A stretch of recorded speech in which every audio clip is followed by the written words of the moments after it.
స్వామి గారు good morning.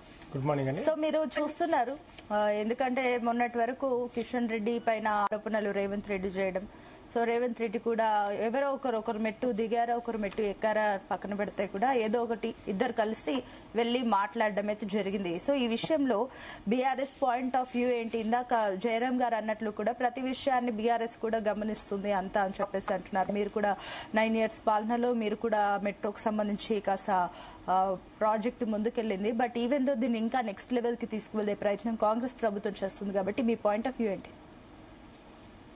ముందుగా అందరికి నమస్కారం. రేవంత్ రెడ్డి గారు పొద్దున్న లేస్తే చాలా గొప్పగా ఈ రాష్ట్రాన్ని నేనే అభివృద్ధి చేస్తున్నటువంటి చెప్పుకుంటున్నటువంటి ముఖ్యమంత్రి గారు, మేము అడుగుతా ఉన్నాం ముఖ్యమంత్రి గారిని, మీరు ఈ మెట్రోను నష్టాల్లో ఉందని చెప్పి ఎల్లంటి చెప్తా ఉన్నది. మేము లాభాల్లో 30,000 కోట్ల రూపాయల ఆస్తిని 15,000 కోట్ల రూపాయలకే కొన్నామని చెప్పేసి చాలా గొప్పలుగా చెప్పుకుంటూ వచ్చినటువంటి ఈ రాష్ట్ర ప్రభుత్వం, ముఖ్యమంత్రి రాష్ట్ర ప్రభుత్వం ఎందుకు ఈ 15,000 కోట్లకే వాళ్ళు అమ్మిర్రు, నష్టాలలో ఉన్న నష్టాల్లో ఉన్న మెట్రోనని వారు చెప్తా ఉన్నారు. లాభాలు 15,000 కోట్ల రూపాయల ఆస్తిని 30,000 కోట్ల రూపాయల ఆస్తిని 15,000 కోట్లకే నేను కొన్నానని చెప్పి ముఖ్యమంత్రి చెప్తా ఉన్నాడు. 30,000 కోట్ల రూపాయల ఆస్తిని 15,000 కోట్ల రూపాయలకు వాళ్ళు అమ్ముతారా? ఎవరైనా అంత అంత తక్కువ ధరకు ఎందుకు ఇస్తారు వాళ్ళు? ఈయన వాళ్ళకేమో చుట్టమా, వీళ్ళకేమైనా మేరమానమా? అంటే ఇక్కడ ఉన్నటువంటి వారిని బెదిరించి భయభ్రాంతులకు గురి చేసి ఆ మెట్రో ప్రాజెక్టును టేక్ ఓవర్ చేసే ప్రయత్నం చేసిండు. ఆ టేక్ ఓవర్ ఎందుకు చేయాల్సి వచ్చిందంటే వారి ఇక్కడ ఉన్నటువంటి వారి మెట్రో మాల్స్ ఒక 6 ఉన్నాయి, వారి చాలా పెద్ద పెద్ద మెట్రో మాల్స్ ఉన్నాయి. అవన్నిటిని కూడా వారి బినామీలకు అనాయిలకు కట్టబెట్టే ప్రయత్నం చేస్తూ ఉన్నాడు రాష్ట్ర ప్రభుత్వం టేక్ ఓవర్ పేరు మీద అని మేము భావిస్తూ ఉన్నాం. నిజంగానే ఈ జూన్ నెల 1వ తారీఖు నాటికి మేము టేక్ ఓవర్ పూర్తి అయితే అని చెప్పేసి అన్నారు. డాక్యుమెంటేషన్ అంతా పూర్తి అయిందని చెప్పారు. ఎంఓఏలు అన్ని సైన్ అయినాయని చెప్పారు. ఐఆర్ఎఫ్సి లోన్ నిధులు మంజూరు చేస్తుందని చెప్పారు. కానీ జూన్ 1 అయిపోయింది, ఇలా 23 తారీఖు వచ్చింది. ఎందుకు చేసుకోకపోయింది? ఇప్పుడు ఐఆర్ఎఫ్సి లోన్ ఇవ్వకపోతే మెట్రో భవిష్యత్ ఏంటి? మళ్ళా ఇప్పుడు పోయి ఎల్లంటిని బతిలాడతారా? ఇంకా వేరే దగ్గర అప్పు తెస్తారా? అంటే అనాలోచితంగా ఎలాంటి యొక్క భవిష్యత్తు ఆలోచన లేకుండా, పరిపక్వత లేకుండా ఈ రాష్ట్ర ముఖ్యమంత్రి గారు నిర్ణయం తీసుకున్నాడని చెప్పేసి మేము భావిస్తూ ఉన్నాం. నిజంగానే ఈ ఐఆర్ఎఫ్సి ఏదైతుందో కిషన్ రెడ్డి గారు అన్ని డాక్యుమెంట్లు అయినప్పుడు కూడా కిషన్ రెడ్డి గారు అడ్డుకున్నారని నిన్న మొదటి దాకా చెప్పుకుంటూ వచ్చినటువంటి ఈ రేవంత్ రెడ్డి ప్రధానమంత్రిని ఎందుకు గెలవలేదు ఈ అంశం పైన? లేదా అఖిలపక్షాన్ని ఎందుకు తీసుకొని పోలేదు?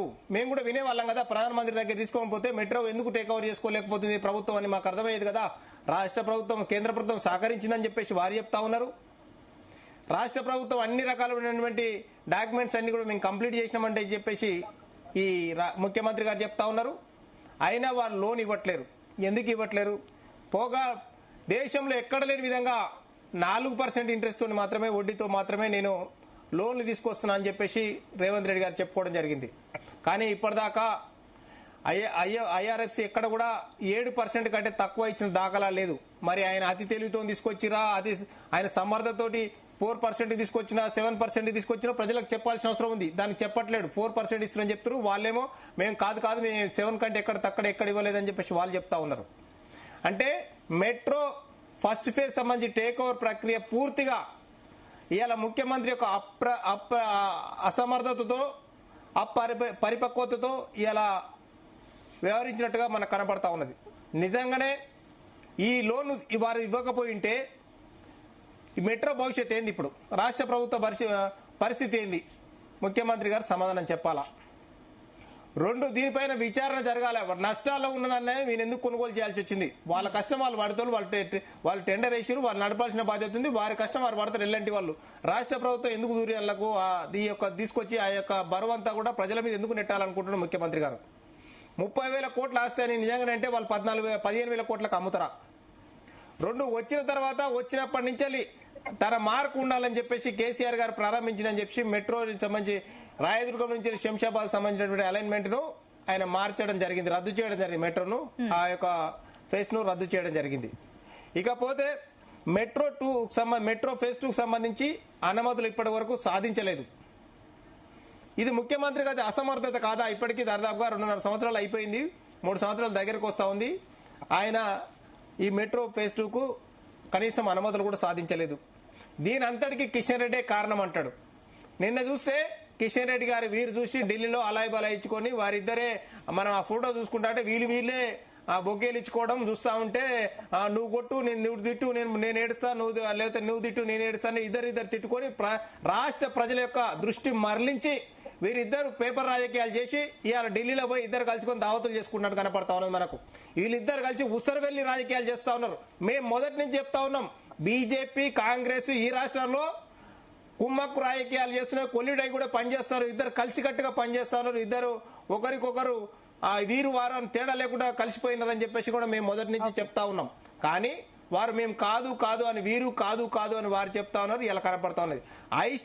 అశ్విని వైష్ణవ్ గారిని కలవాల్సినటువంటి వారికి లెటర్ రాయాల్సిన వారికి మాట్లాడాల్సినటువంటి ముఖ్యమంత్రి గారు ఏమన్నాడు, కిషన్ రెడ్డి గారు నాకు అపాయింట్మెంట్ ఇవ్వండి. కిషన్ రెడ్డి గారికి నాకు అసోసియేటా లేకపోతే నాకు అసిస్టెంటా? కిషన్ రెడ్డి గారికి లెటర్ రాయడమే కిషన్ రెడ్డికి ప్రధానమంత్రికి రాయాలి, లేకపోతే అశ్విని వైష్ణవ్ గారికి రాయాలి, రైల్వే మంత్రికి రాయాల్సినటువంటి ఏమన్నా రేవంత్ రెడ్డి గారు అంటే కిషన్ రెడ్డి మీద అంటే కిషన్ రెడ్డిని హైలైట్ చేయాలనుకుని ఈ రాష్ట్రంలో కిషన్ రెడ్డి గారిని అక్కడ సెంటర్ ఫేస్ చేయాలా, ఇక్కడ నువ్వు తిట్టుకుంటే ఇద్దరు మనం ఎక్కడ నువ్వు ఉండాలి ఇక్కడ నేను ఉండాలని వీళ్ళిద్దరు కలిసి మ్యాచ్ ఫిక్సింగ్ గా మ్యూచువల్ గా అండర్స్టాండింగ్ వచ్చేట్టుగా మాకు కనపడతా ఉన్నది తప్ప రాష్ట్ర ప్రయోజనాల కోసం వారు పనిచేస్తున్నట్టుగా ఎక్కడ కనపడతలేదు.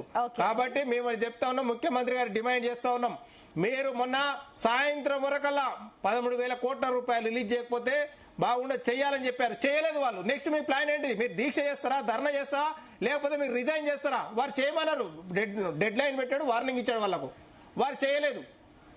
ఇప్పుడు ఆయన నెక్స్ట్ ప్లాన్ ఏంటి? ముఖ్యమంత్రి గారిని మేము అడుగుతా ఉన్నాం, డిమాండ్ చేస్తా ఉన్నాం. ఓకే అండి, లింగం యాదవ్ గారు గుడ్ మార్నింగ్. సో విన్నారు, స్వామి గారి మాటలు విన్నారు, వాటికి సమాధానం చెప్పండి. అంతకంటే ముందుగా కూడా సో